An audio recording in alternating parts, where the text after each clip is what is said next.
जय हिंद, जय भारत। सैनिक न्यूज़ टुडे में आपका स्वागत है। सबसे पहले तो मैं एक चीज़ आप लोगों को अभी जो बताऊंगा उसके बारे में आपने सिर्फ सच और ईमानदारी से ये बताना है कि आपको इस खबर के बारे में क्या पहले से पता था या नहीं। मैं अपनी बता रहा हूँ कि मुझे अभी 2 दिन पहले ही पता लगा है। ये खबर है, अभी आप जो स्क्रीन पे देख रहे हैं जो लगी हुई है, कि रक्षा मंत्रालय ने सैन्य इंजीनियरिंग से के 9,304 पद 9,304 पद किए ख़त्म। जी हाँ, रक्षा मंत्रालय ने सैन्य इंजीनियरिंग से 9,304 पद किए ख़त्म। रक्षा मंत्री जी ने दी मंजूरी। इसका मुझे 2 दिन पहले पता लगा और आप अपनी कमेंट में राय लिख कर बताना कि आपको पहले पता था या नहीं पता था। ये 2 दिन पहले ग्रुपों में वायरल हो रहा था।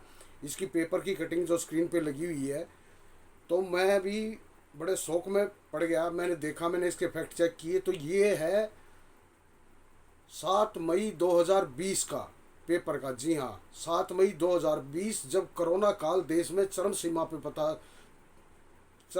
पे था और हाहाकार मची हुई थी। लोग पेपर को हाथ लगाने से भी डरते थे। बालकोनी में बाहर दरवाजे के ढेर लगा होता था, 2-2 3-3 बार पेपर उठाते थे कि पेपर में भी कोरोना होगा। उस टाइम ये खेल खेला गया। मिलिट्री इंजीनियरिंग सर्विस से 9,304 पद खत्म कर दिए गए। जी हाँ, आप अपनी राय ज़रूर बताना कि यह मालूम था या नहीं था और क्या ये सही किया। क्योंकि रक्षा मंत्री जी और प्रधानमंत्री जी सब बोलते हैं कि हमने देश की सेना को हम मजबूत कर रहे हैं और वहाँ पर हम कह रहे हैं कि हम रोज़गार दे रहे हैं। तो क्या ये रोज़गार देना हुआ? 9,304 पद एक संस्था के अंदर से ख़त्म कर दिए जाते हैं तो सेना को मजबूत कर दिया जाता है और बेरोजगारों को रोज़गार दे दिया जाता है। 7 मई 2020 की ये खबर है।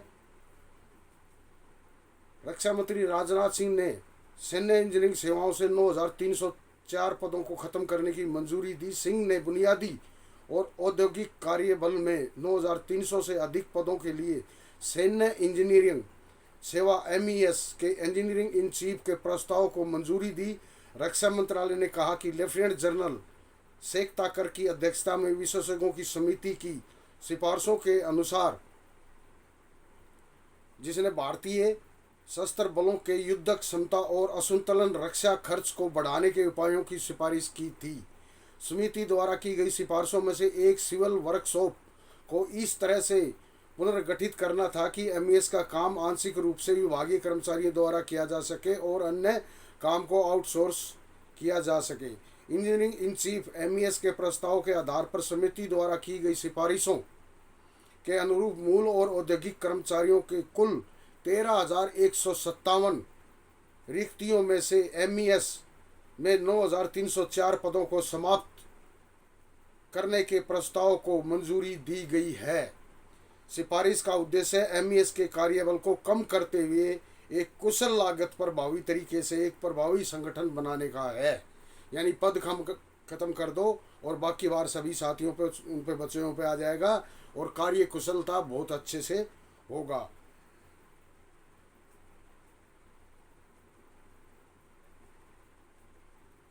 सिफारिश का उद्देश्य एमईएस के कार्यबल को कम करते हुए कुशल और लागत प्रभावी तरीके से प्रभावी संगठन बनाने का है। आसान शब्दों में कहें तो समिति ने सैन्य बलों की क्षमता बढ़ाने और रक्षा खर्च को संतुलित करने के लिए सिफारिश की थी। बता दें कि एमईएस देश की सबसे पुरानी और सबसे बड़ी सरकारी रक्षा बुनियादी ढांचा विकास एजेंसियों में से एक है। यह मुख्य रूप से भारतीय सेनाओं,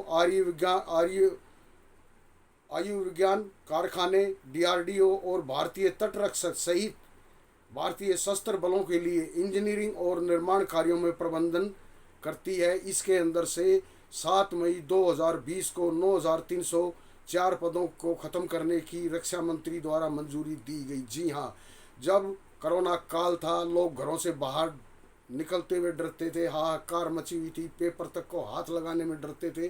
तब मैं भी बड़ा शौक हो गया, अचंभित हो गया कि उस टाइम ये खेल खेला गया और 9,304 पद एकदम सफाई हो गए। और उसके बाद कोरोना काल खत्म हो गया, दुनिया अपनी अपनी नौकरियों में, कुछ ढूंढने में किस में लग गए, उनमें लग गए और बात वहीं की वहीं दब गई। तो आप अपनी राय जरूर दें। ये मैं नहीं कह रहा, ये उस टाइम के पेपर है, एनडीटीवी, पंजाब केसरी, बड़े बड़े अमर उजाला, सब पेपरों में खबर प्रकाशित हुई थी, लेकिन कोई पढ़ने वाले बहुत कम थे। मुझे तो अभी 2 दिन पहले ही ये पेपर मतलब वायरल हो रही है सोशल मीडिया पे, तब पता लगा है। तो आप अपनी राय दें। जय हिंद, जय भारत।